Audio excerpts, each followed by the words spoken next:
വേളി tourist വില്ലേജിൽ 12 ബോട്ടുകൾ കട്ടപ്പുറത്താണ്.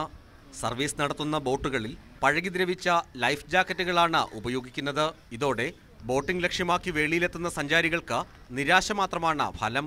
സർക്കാരിൻ്റെ വകയിലുള്ള ബോട്ടിംഗ് ആണ്, പക്ഷേ ഇവിടെ ബോട്ടിങ്ങിൻ്റെ കാര്യത്തിൽ വളരെ വലിയ തുകയാണ് ഞങ്ങൾ ആവശ്യപ്പെട്ടത്. ഇത് സാധാരണ ഗവൺമെൻറ് സ്കൂളിൽ പഠിക്കുന്ന സാധാരണ മക്കളുടെ സ്കൂളിൽ പഠിക്കുന്ന കുട്ടികളാണ്. ബോട്ടിങ്ങിനായിട്ട് വന്നത്, അവിടെ സേഫ്റ്റി മെഷേഴ്സ് ഒന്നുമില്ല, ഭയങ്കര തുകയാണ് ഇവർ ഈടാക്കുന്നത്. ഞങ്ങൾക്ക് വേണ്ട പ്രാഥമിക സൗകര്യങ്ങളോ ഒന്നും, യാതൊരു സുരക്ഷയില്ല. കുട്ടികളുടെ സ്വിമ്മിംഗ് പൂൾ ഉപയോഗശൂന്യമാണ്. പാർക്കിലെ കളിക്കോപ്പുകൾ മിക്കതും തുരുമ്പെടുത്ത് നശിച്ചു തുടങ്ങി. മത്സ്യം വളർത്താൻ പണിത കുളത്തിൽ കൊതുകുകൾ മാത്രം പെറ്റുപെരുകി. കൂടാതെ പാർക്കിനുള്ളിൽ ടോയ്ലറ്റ് സൗകര്യവുമില്ലെന്നാണ് പരാതി. ഇഷ്ടം പോലെ സ്ഥലം എടുത്ത് ചുമ്മാ ഇട്ടിരിക്കുക, വെറുതെ കിടക്കുകയാണ്. അതായത് പാമ്പും പഴുതാരയും അതും ഇതും കയറി വരുന്ന ടൂറിസ്റ്റുകളുടെ പട്ടിശല്യവും കാരണം വരുന്ന ടൂറിസ്റ്റുകൾക്ക് അതായത് മൂക്കുപൊത്തി നടക്കേണ്ട ഒരു അവസ്ഥ ഈ എടുത്തിട്ടിരിക്കുന്ന സ്ഥലത്തുനിന്ന് ഉണ്ടാകുന്നുണ്ട്.